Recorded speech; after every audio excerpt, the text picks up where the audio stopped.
লাউ ঘন্ট লাউ চিনি খেয়েছ অনেকবার, লাউয়ের দম বানাবো খেয়ে দেখো একবার। গরম ভাতে গরম গরম লাউয়ের দম যদি ধাতে, পরিবারের সাথে মিলে শুধুই হাত চাটে। বিশাল একটা লাউ নিয়েছি, কেটে ধুয়ে নেব। শুকনো ধোলায় এলাচ দারচিনি জিরে ভেজে নেব।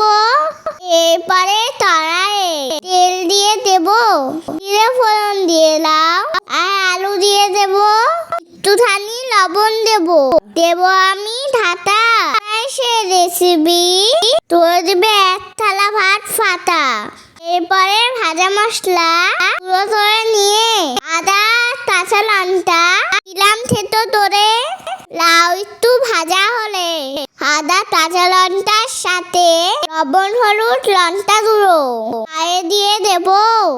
একটুখানি জল দিয়ে ভালো করে কষিয়ে নেব। কষানো তখন হয়ে যাবে, দিয়ে দেব জল। ভাজা মশলা দিয়ে শেষে নামিয়ে নেব ঝোল। রান্না হলো সারা। পাশে থেতো ভালোবাসো যারা। ধন্যবাদ।